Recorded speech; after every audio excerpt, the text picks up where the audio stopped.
Las urgencias psiquiátricas son situaciones que deben ser resueltas lo más pronto posibles. A diferencia de las urgencias físicas, estas afortunadamente no son tan frecuentes o numerosas. Sin embargo, es importante que un médico general las reconozca y realice un buen primer abordaje. A lo largo de este capítulo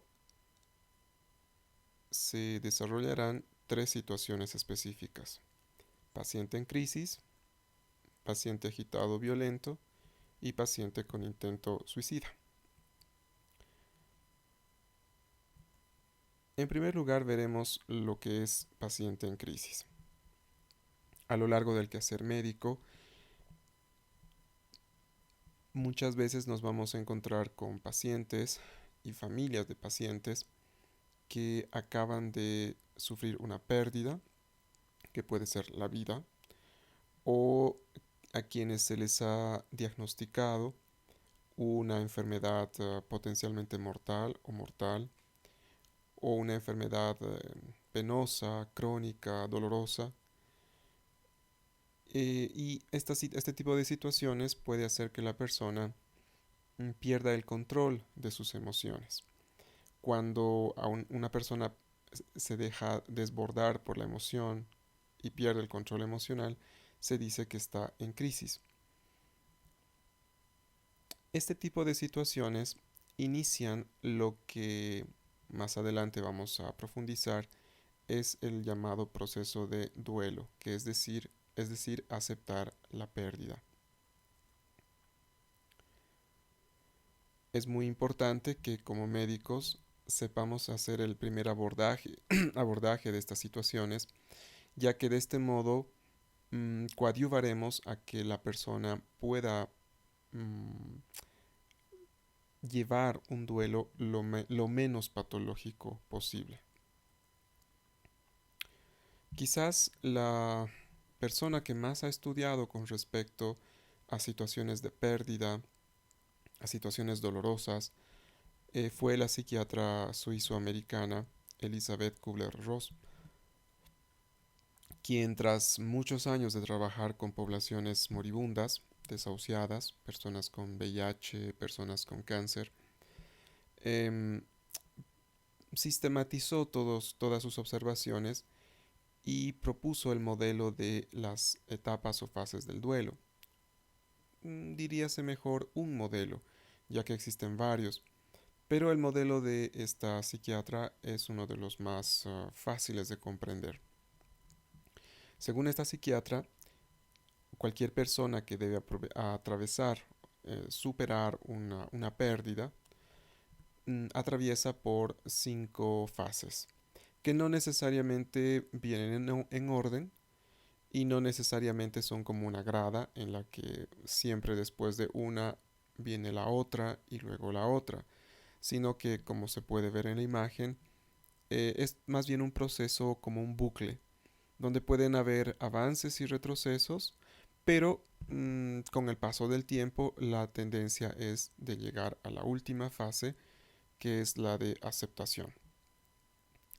Para esta psiquiatra, sin embargo, una de las primeras reacciones que tiene la persona que enfrenta este tipo de situaciones es la fase de shock y negación. En ella, la persona niega lo que está sucediendo o lo que ha sucedido. Existe un intenso rechazo a los hechos, a las pruebas de esta pérdida. Aunado a esta reacción, se suman también confusión, miedo.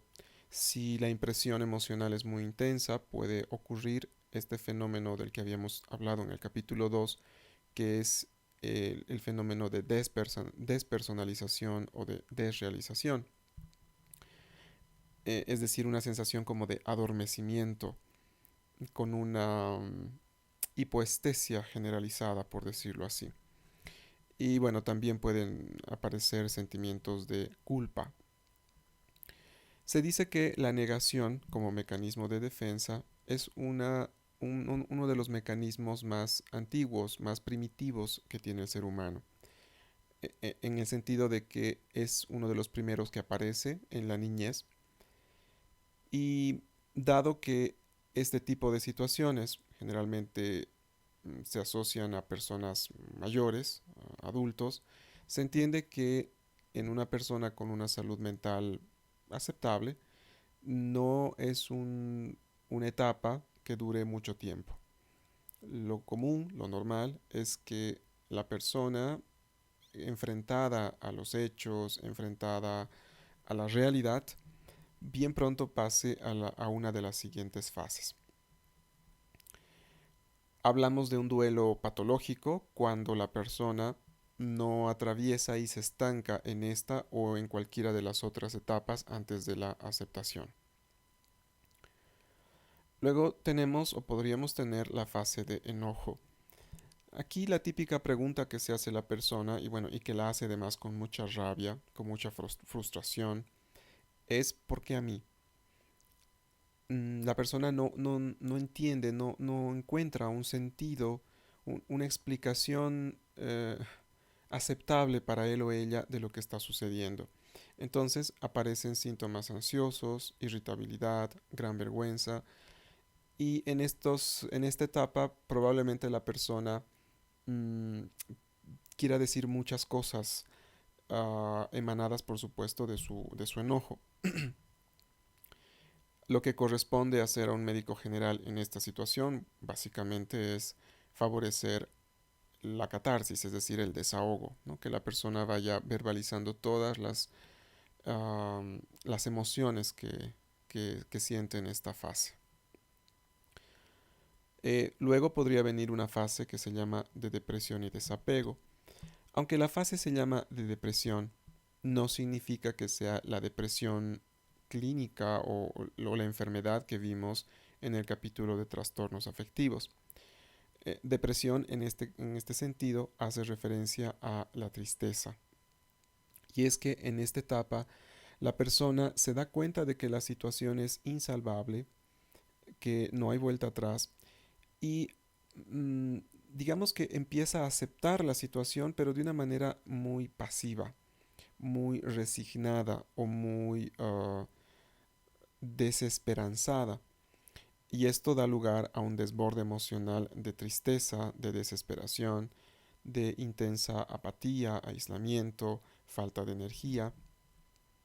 En esta fase lo importante es lo mismo que en la fase de ira, pues escuchar a la persona si es que desea hablar, acompañarla y estar pendientes a que esta fase de depresión del duelo no se transforme en un trastorno de adaptación o en una depresión reactiva. Posteriormente puede aparecer la fase de diálogo y negociación. En esta fase la persona mmm, acepta mucho más la situación, acepta que es algo que realmente ha sucedido, que representa una pérdida, pero intenta de una manera mucho más activa encontrar una solución.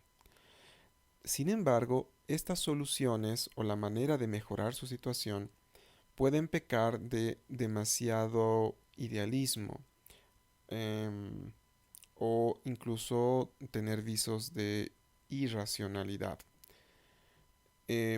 Las señales de que la persona está en esta fase son que busca a otras personas, quiere contar su historia, lo que ha sucedido, intenta activamente encontrar un significado a lo que ha pasado.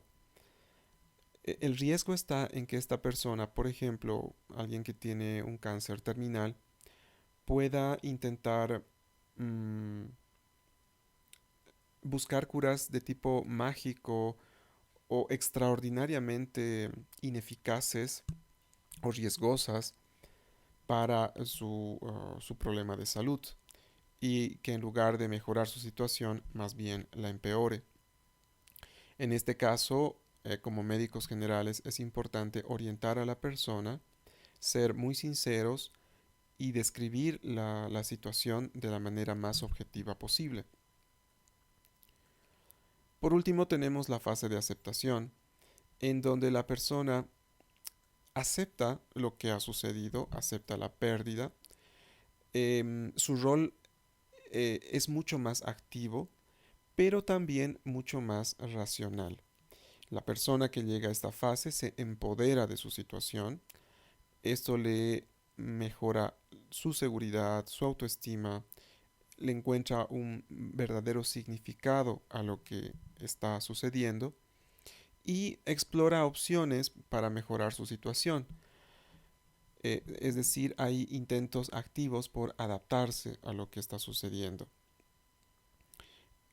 Y es capaz, dado que está mucho más serena, mucho más tranquila, trazar un plan de acción.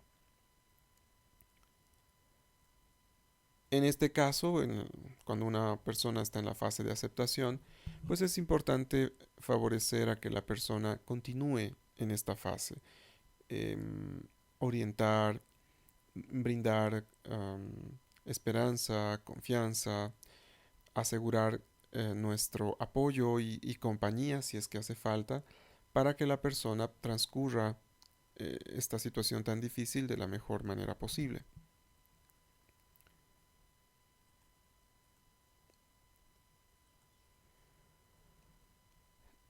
Muchas veces en el accionar médico mm, seguramente nos encontraremos con situaciones que son realmente insalvables. Enfermedades que no podemos curar, seres queridos que pues fallecen.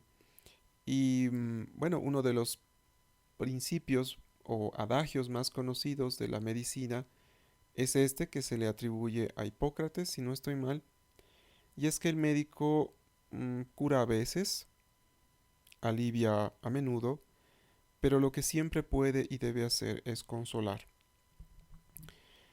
En este sentido, cuando estamos frente a una persona que está en crisis, podemos sistematizar el abordaje en 5 pasos. Primero, escuchamos activamente, luego tranquilizamos, luego establecemos lazos de empatía, luego reforzamos el sentido de realidad y por último, si hace falta, realizamos un tratamiento farmacológico.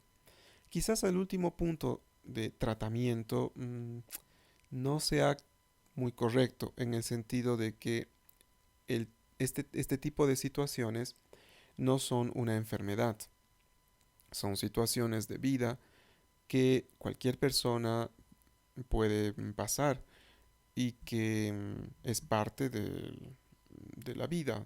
Son situaciones que de ninguna manera tendrían que patologizarse. Cuando hablamos de escuchar activamente, hacemos referencia a que aquella persona a la que vamos a hablar, a la que vamos a consolar o tratar de ayudar, debe saber que le estamos escuchando. Y esto pasa incluso por el hecho de nuestro lenguaje no verbal o nuestra comunicación no verbal.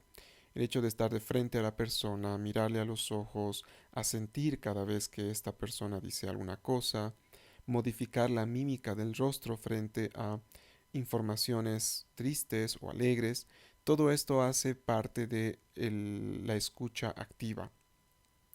Por otro lado, es muy probable que una persona en crisis dé un relato desorganizado, lleno de emocionalidad, eh, carente en algún caso quizás de sustento o con huecos y la función de quien está eh, escuchando a esta persona es hacer una organización de agarrar esa información, ordenarla y posteriormente devolvérsela a la persona.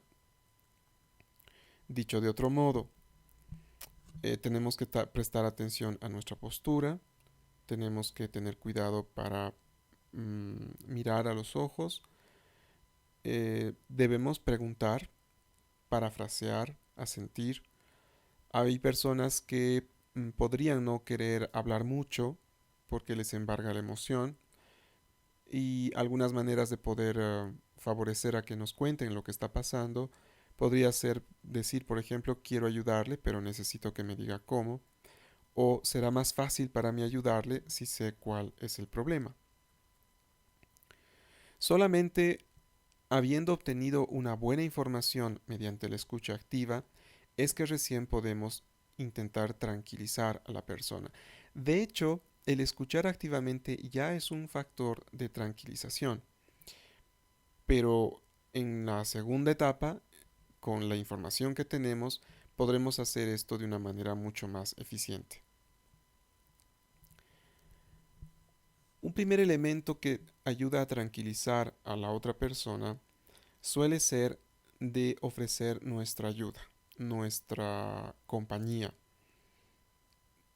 Frases como trataré de hacer todo lo que esté en mis manos para ayudarle, o está usted en un lugar seguro, haciendo referencia a que este está en un hospital, o le acompañaremos en esto, no está solo, o siempre hay alternativas para mejorar, alternativas de tratamiento, son elementos que ayudan a tranquilizar a la persona.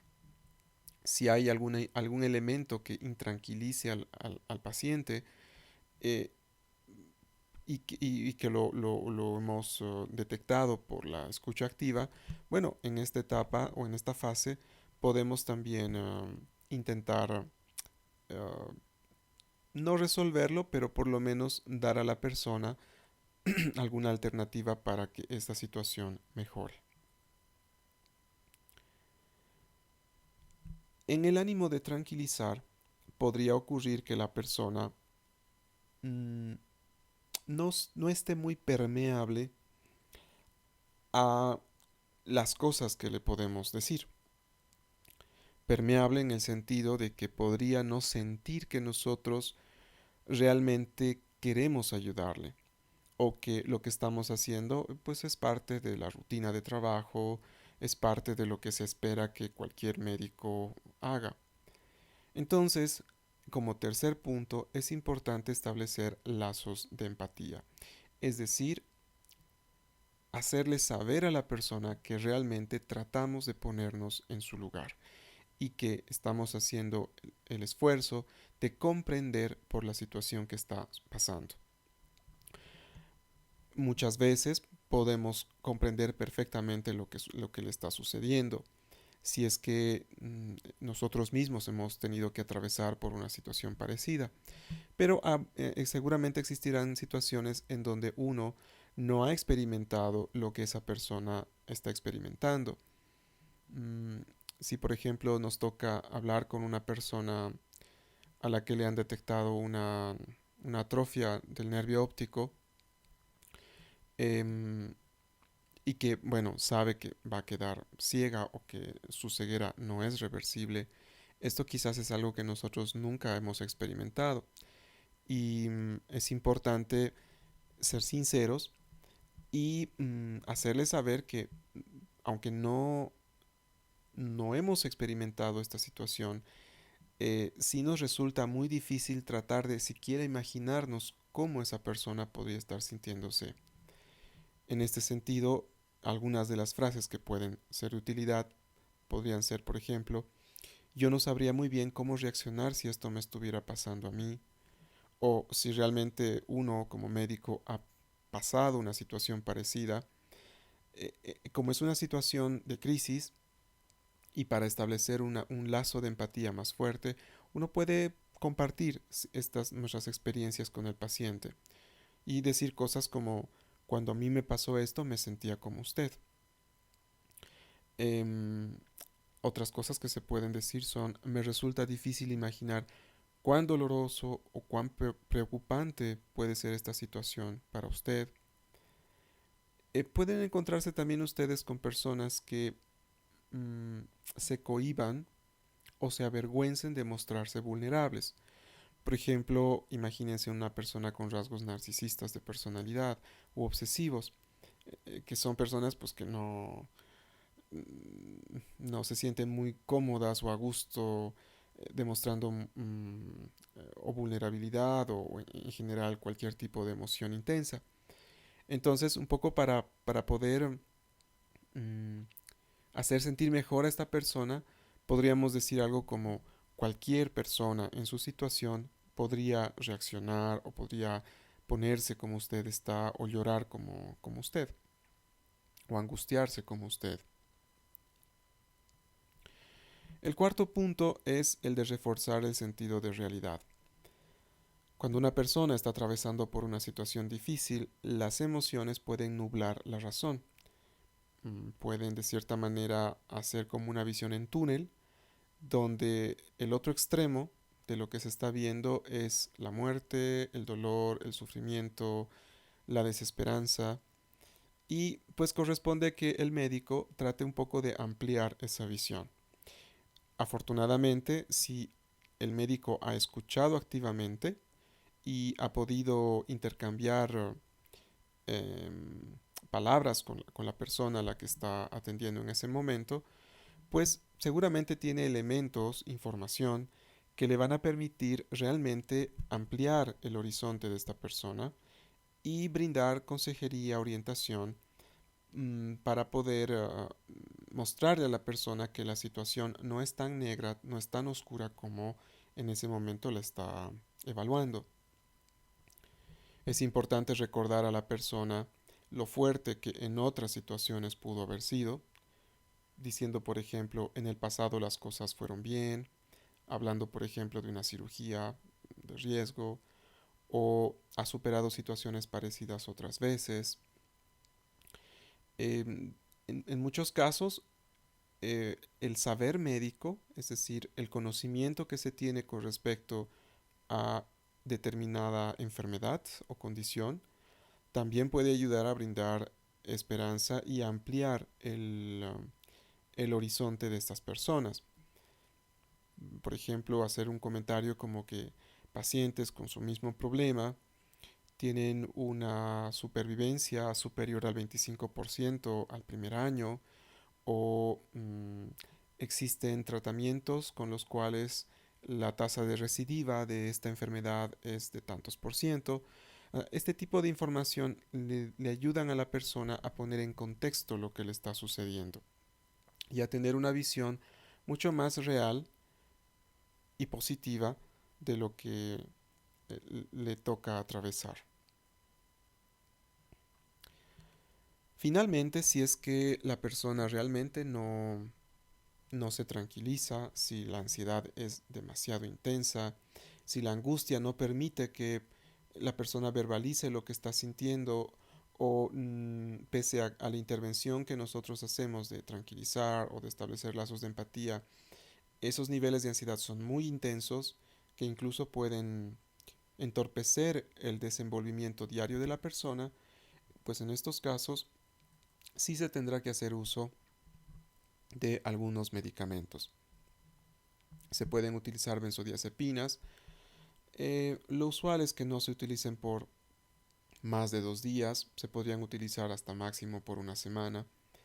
Este es el tiempo en el que esta emocionalidad, este estado de angustia tendría que disminuir.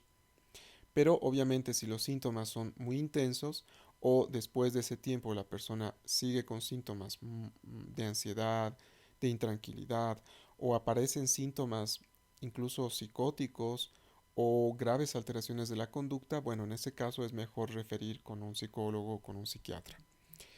Las benzodiazepinas, para poder prescribirlas, pues pueden ser, por ejemplo, el clonazepam, 0.5 miligramos en la noche, tal vez 0.25 miligramos en el día. Digo tal vez porque recuerden que el clonazepam tiene una vida media muy larga. Mm, y en el caso del alprazolam, se puede utilizar 0.5 miligramos cada 12 horas. Al tener una vida media un poco más corta, el alprazolam debe darse entre 2 o incluso hasta 3 veces al día. Em, Esto de cada 12 horas o en la mañana y en la noche está orientado a aquellas personas que durante el día sienten mucha ansiedad. Pero si el mayor problema del paciente o la paciente es que no pueden dormir y en la noche están dando vueltas y vueltas con ideas catastrofistas, también se podría utilizar solamente la dosis de la noche, tanto del clonazepam como del alprazolam, por el tiempo que les había mencionado arriba. Em, Si los síntomas de ansiedad no son tan intensos o la persona los controla, pero el sueño es la mayor queja de esta persona, sí se pueden utilizar inductores de sueño como el Solpidem, 10 miligramos en la noche, o la esopiclona, que viene en tabletas de 2 y de 3 miligramos, se puede dar de una tableta de una o una tableta de la otra presentación. Y en algunos casos también es de mucha utilidad la amitriptilina, que recuerden es un antidepresivo tricíclico, y una dosis de eh, incluso hasta de 12.5, es decir, la mitad de una tableta de 25 miligramos, o una tableta o dos, pueden ser suficientes para que la persona descanse. Am, Personalmente les podría decir que nunca he utilizado dos tabletas de amitriptilina para inducir el sueño. En general, la mayor parte de las personas responden bastante bien a una, e incluso he tenido personas que con media tableta igual logran descansar. Además, recuerden, este tipo de medicamentos se los usará simplemente por los primeros días tras el evento de pérdida.